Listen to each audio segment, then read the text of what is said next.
Welcome to the app demo for the Worldwide Love Story. The Worldwide Love Story is an app whose mission is to raise the vibration of love on the planet, one love story at a time. We also aim to create an interactive map where instead of borders and divisions, we actually see where love happened. Stay tuned for more. Our first screen is our welcome screen, which explains to the user a little bit about what the Worldwide Love Story is about and how we aim to raise the vibration of love on the planet. The next screen is, of course, our login screen or account creation.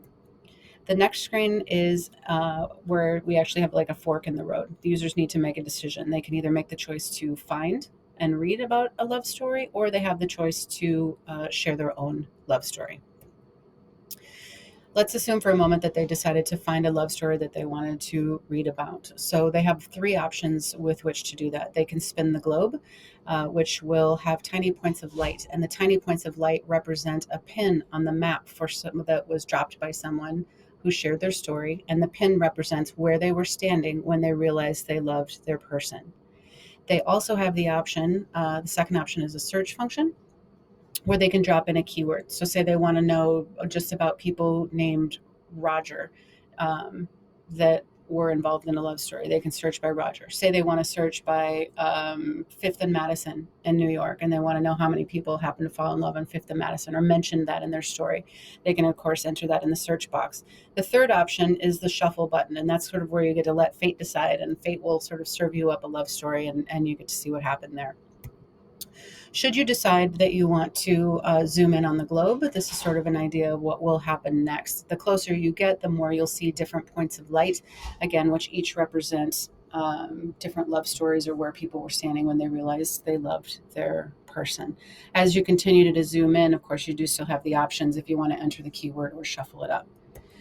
Third, of course, the more love stories we collect and the more people that participate in this, we're going to start to get some overlap. So say they decide that they want to zoom in on Fifth and Madison. Well, that's probably a magical corner in New York City, right? So maybe multiple people fell in love there. And so the users will have the option then to not only zoom in on a location, but they'll be able to sort of travel back in time and go, okay, well, maybe I want to read the story from 1979, or I want to read the story from 2012, or whatever. So it's not just location, but it's also time based. The more and more stories we amass.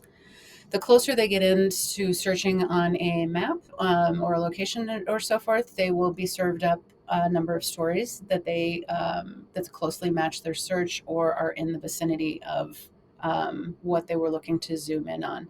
They'll be given sort of a title of a story and then the names of the people that may or may not be involved. The next screen then will start to refine their search stories, and they'll get sort of teasers in terms of the stories and which ones they may or may not want to read. And of course, they can go back and forth and still shuffle them up. Once they actually get into the person's story, then you'll start to see sort of the creativity of the person that submitted the story, because we'll have the option to submit using photo, video, audio, and the written word, and any combination thereof.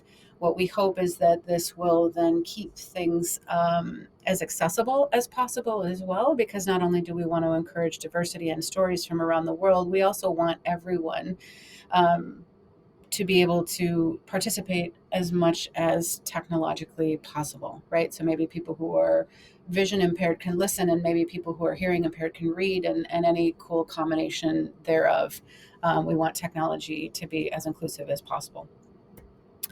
Okay, so let's say, for instance, that people decided to choose the right fork in the road and they want to share their love story. So then they are given a different welcome screen, right? Because we want to take a moment and sort of give a nod to what it is that we are trying to accomplish by them sharing their story, right? And we also want to acknowledge the significance of it, really, right? Like, you're taking a time out of your day and your life to share your story, and we really hope that by doing so, you're inspiring someone else to give love another chance, or maybe you're helping somebody else get through a hard time in their relationship because you're sharing something that worked for you when you went through a rough spot. And then, of course, we are hoping that you just are preserving your love story by participating in this. And maybe this is a legacy thing for your kids and your family or your loved ones, or whatever the case may be.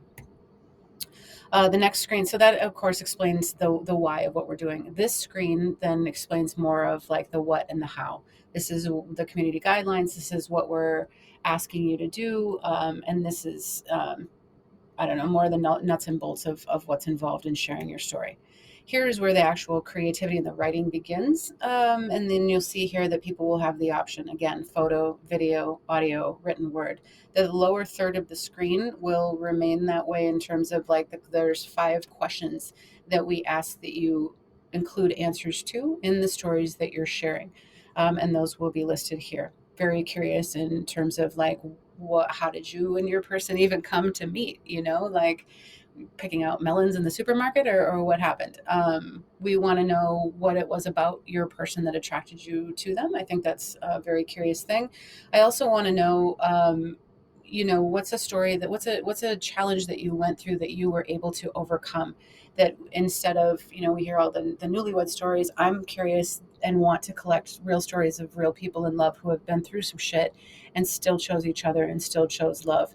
And this is where we ask you to share a little bit about what that was like, in the hopes that the rest of us can maybe learn, and take something useful from that. And then, of course, we want to know where you were standing when you realized you loved your person, so that we can drop a pin on the map for you, at that place. Curiously, I've interviewed a ton of people, and no, in my experience, no couple has ever realized it, that they loved their person at the same time, right? So we're looking at 2 pins per couple, if that makes sense, typically. Okay, so from there, once they've uploaded their story and that's as creative and as unique as they want it to be, right? Then we know that we can design things to look one way, and often people will find different ways to express themselves. And I'm really curious to see how they're going to do that when it's sort of given their own, license to be creative. Once they've gotten to that point, they'll submit their story, and then it will go through our revision, or excuse me, our review process, where we'll make sure that the story adheres to our community guidelines, that there's no hate language in there, et cetera, et cetera. And then, we will let them know either way once the story has either been accepted or not. Assuming that it has been accepted, then they'll get a pop-up notification letting them know that their pin is live, and they'll give them the option to share their story with friends and family and so on. In the event that their story does not meet our community guidelines for whatever reason, they will be notified as well, given a copy of the community guidelines so that they can sort of figure out for themselves perhaps what went wrong, and or resubmit if they, choose to. And then from here, of course, it's an open invitation, because sharing is caring. We want the people whose stories were accepted to, right, share it, tweet about it. Oh my God, this is so exciting. I'm a part of the worldwide love story. So let's sort of take that, exciting news and pass it on. And then, of course, the last screen, here is for people who want more. So maybe they read some stories and that's great, and maybe they shared their story and that's great, but what else? So this gives us the option to join the podcast. We have the Worldwide Love Story podcast, where we actually interview real stories of real people, the real couples, right? Like come on the radio show or the podcast, so to speak. Then we also have a musical feature on there as well. And then we'll also be inviting different guests on there, in terms of like probably artists and things like that, where love has really played a key, role in their work. We also have the Join the Love challenges. So we'll be running monthly challenges that have to do with sort of putting love into action in small ways, like little tiny little uh, love pieces of love, right? Like we want love to be like the blue car syndrome, so where you just sort of seeing it everywhere, and you jump on the opportunity to put love into action more. And that's what the love challenge is about. And then, of course, the third option is to shop the merch, because duh. Right, like we can, there's so many ways to spread the love with this and to support the project. And so maybe it's buying, a worldwide love story tchotchke or whatnot, and maybe it's, little things that support the love challenge as well. So there could be love notes or cards or just cool things that are all in support of love. And that is what I have so far, friends. Thank you so much. I really appreciate your time if you made it this far. I know this is very long, but yeah, have a great day. Thank you so much. And I really hope you find this inspiring enough to continue the conversation. My name's Alicia, and this is the Worldwide Love Story. Thanks.